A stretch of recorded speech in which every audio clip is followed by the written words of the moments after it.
Love Under Fire. Old Berquin. But Berquin's zeal only grew stronger. He decided to take bolder measures. He would not only stand in defense of the truth, he would attack error. The most active of his opponents were the educated monks in the theological department of the University of Paris, one of the highest church authorities in the nation. From the writings of these doctors, Berquin drew 12 propositions that he publicly declared to be opposed to the Bible, and he appealed to the king to act as judge in the controversy. The king was glad for an opportunity to humble the pride of these haughty monks, so he ordered the Romanists defend their cause by the Bible. They would find little help from this weapon. Torture and the stake were arms that they better understood how to use. Now they saw themselves about to fall into the pit into which they had hoped to push Berquin. They looked around them for some way to escape. Just at that time, an image of the Virgin at the corner of one of the streets was mutilated. Crowds flocked to the place, grieving and angry. The king was deeply moved. These are the fruits of Berquin's doctrines, the monks proclaimed. Everything is about to be overthrown, religion, the laws, the throne itself, by this Lutheran conspiracy. The king withdrew from Paris, leaving the monks free to do as they wished. Berquin was tried and condemned to die. To keep Francis from intervening to save him, they carried out the sentence on the very day it was pronounced. At noon, a huge crowd gathered to witness the event, and many were astonished to see that the victim had been chosen from the best and bravest of the noble families of France. Amazement, indignation, scorn, and bitter hatred darkened the faces of that surging crowd, but on one face no shadow rested. The martyr was conscious only of the presence of his Lord. Berquin's face radiated with the light of heaven. He wore a cloak of velvet, a jacket of satin and damask, and golden pants. He was about to testify to his faith in the presence of the King of Kings, and no sign of mourning should contradict his joy. As the procession moved slowly through the crowded streets, the people noticed with amazement his look of joyous triumph. They said, "He is like someone sitting in a temple, meditating on holy things." Berquin at the stake. At the stake, Berquin tried to say a few words to the people, but the monks began to shout and the soldiers to strike their weapons, and their noise drowned the martyr's voice.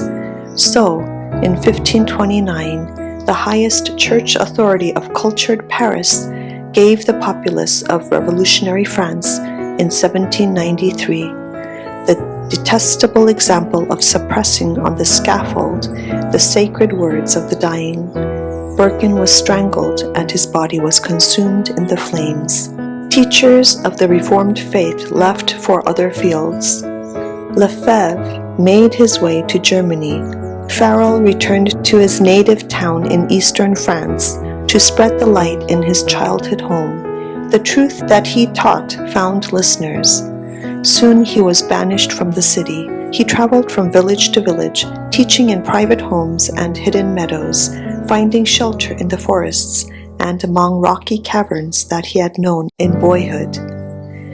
As in the apostles' days, persecution had actually turned out for the furtherance of the gospel. Driven from Paris and Meaux, those who were scattered went everywhere preaching the word, and so the light found its way into many remote provinces of France. The call of Calvin.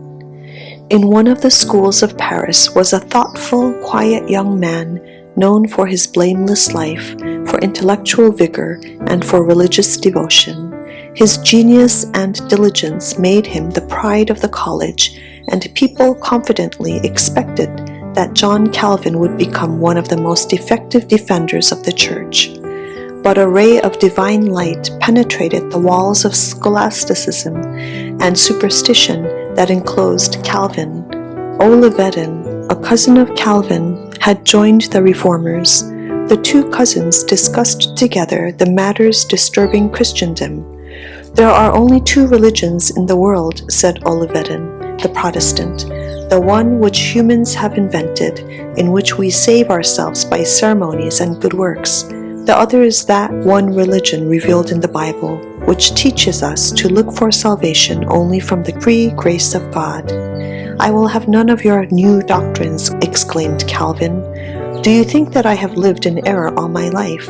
But when he was alone in his room, he thought about his cousin's words. He saw himself without an intercessor in the presence of a holy and just judge. Prayers to saints, good works, the ceremonies of the church, all were powerless to atone for sin. Confession and penance could not reconcile the sinner to God. Witness to a burning. One day, when he happened to visit one of the public squares, Calvin witnessed the burning of a heretic. In the tortures of that dreadful death and under the terrible condemnation of the church, the martyr displayed a faith and courage that the young student painfully contrasted with his own despair and darkness. He knew that the heretics rested their faith on the Bible. He determined to study it and discover the secret of their joy. In the Bible he found Christ. "O Father," he cried, "His sacrifice has appeased your anger. His blood has washed away my impurities. His cross has taken my curse. His death has atoned for me.